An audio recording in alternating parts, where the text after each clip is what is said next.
The threat of politically inspired violence looms over every single facet of American civic life, thanks to a new round of threats from the ex-president and as revealed by a burst of brand new reporting on this topic. The prosecutors who have indicted Donald Trump face threats against them, their families, their kids, and their staffs. Democrats and Republicans are spending record sums on security for themselves and their families and their staff. Donald Trump last night renewed a smear against the media, first deployed during his presidency, by lashing out at the networks of NBC and MSNBC, calling us, quote, enemies of the people. Trump yesterday also attacked U.S. active duty military by accusing its top official of treason. And Trump didn't spare the public at large either. The ex-president and his allies have attacked the jurors, the grand jurors, and the vast jury pools in the various jurisdictions seeking to hold him accountable. That brand new reporting in the New York Times lays out just how law enforcement is seeking to respond to this unprecedented domestic threat environment. From that new reporting, quote, as the prosecutions of Trump have accelerated, so too have threats against law enforcement authorities, judges, elected officials, and others. The threats, in turn, are prompting protective measures, a legal effort to curb his angry and sometimes incendiary public statements, and renewed concern about the potential for an election campaign in which Trump has promised retribution to produce violence. What the surge in threats shows is that the disinformation, the grievances, the angry and violent rhetoric that led to the January 6th insurrection has shown no sign of petering out. As the New York Times reports, quote, in April, before federal prosecutors indicted Trump, one survey showed that 4.5% of American adults agree with the idea that the use of force was justified to restore Trump to the presidency. 2 months later, after the first federal indictment of Trump, that figure surged to 7%.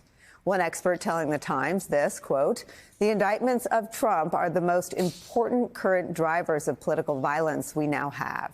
No, none of this would be happening without the support of the ex-president, who pours kerosene on the fire on a near-daily basis, with statements targeting his perceived political opponents, the media, and law enforcement officials who he believes stand in his way.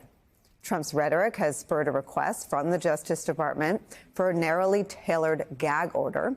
A legal battle between Jack Smith and Trump's attorneys is set to unfold dramatically this week, pushing the country into uncharted territory. New York Times reports this, quote, there is little precedent for how the judge overseeing the case, Tanya Chutkan, should think about how to weigh strong constitutional protections for political speech against ensuring the functioning of the judicial process and the safety of the people participating in it.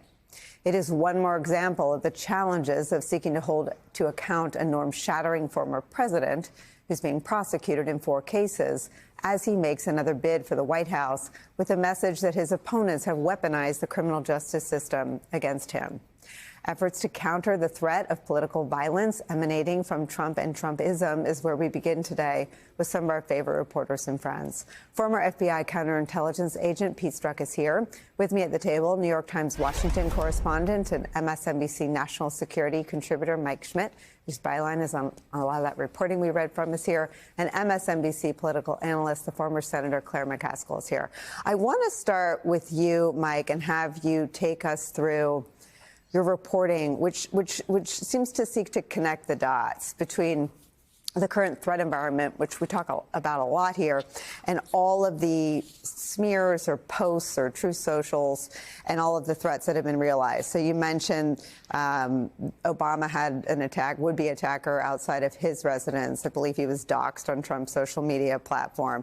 Others, Democrats and Republicans, who have crossed wires with Trump now require security. We cover a lot of the prosecutors who are facing unprecedented threats. But more recently, this really remarkable filing from the Justice Department about what Jack Smith's team sees as a real threat to the very ability to put on a fair trial in D.C. because of the things Trump's been saying.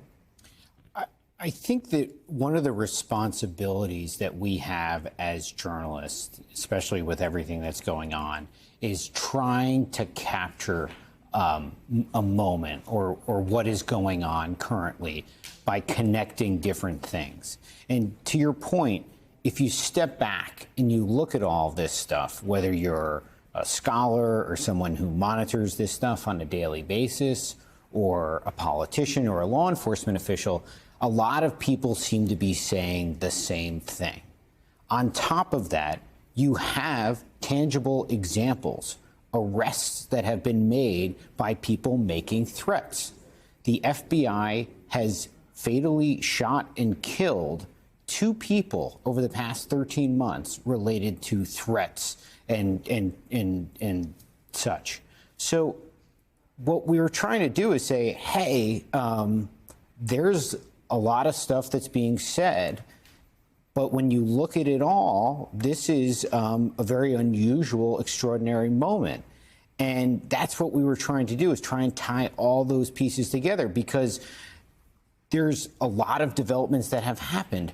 The arrest of the person outside of Obama's house, the calls into the judge, all of those stories got some attention, but they didn't get, we tried to put them all together into one place. I mean, Pete Strzok, after 9/11, there were calls to declassify the PDB about bin Laden's desire to attack here in the U.S. Dick Clark was leading that charge. We don't need it here, right? It's all open source. The person who wanted to murder and kill Judge Chutkan, she was arrested before she carried out any violence. As Mike reported, the would-be Obama attacker, I believe there was someone wandering around a president's house, and Secret Service deals with that all the time. But in this environment, if anything happens to anyone, and we should say something has already happened. Paul Pelosi is attacked by a deranged person who spews conspiracy theories. You had a shooter in New Mexico who went around shooting Democratic election officials. January 6th happened, and every member of the House and every senator ran for their lives. If there's video of anyone not running, I haven't seen it yet. So something has already happened. What is it that makes this threat so difficult to stay ahead of? Well, Nicole, I think anytime you have that stunning 7% that you cited of the population that believes it's justified, that violence might be justified in these circumstances, that's a huge number of people. When you look at a body of, 30 plus million people who voted for Trump, now not all 7% of those folks are going to take up arms, but if even a tiny percent of that portion decide that they are individually aggrieved, from a law enforcement perspective, it's one thing if you're trying to track what larger groups like the Oath Keepers of the Proud Boys are doing. And frankly, what we've seen from January 6th, it isn't clear to me that the federal government did a particularly good job of even those large groups understanding what they do. But when you start talking about 1 or 2 people, when you talk about folks like Cesar Sayoc, who was a Trump follower, who way back in 2019, 2020 was sending explosive devices to CNN, to George Soros, to Hillary Clinton, to Debbie Wasserman Schultz. These have been brewing for some time. And when you have the leader of the Republican Party who is going out, who continues to encourage violence, you are setting the stage for this grievance, and the idea that violence is justified in response to that grievance, that all we're waiting on is some sort of adverse ruling from a judge, some sort of adverse finding in a court of law, some sort of adverse result in a presidential election, that it takes this not just simmering sort of attitude, but one that's actively being encouraged by Trump. And I worry that any one of those events is enough to really push a number of small actors to violence in a way that federal and state and local law enforcement just don't have any ability to see coming. And that's what makes it so dangerous.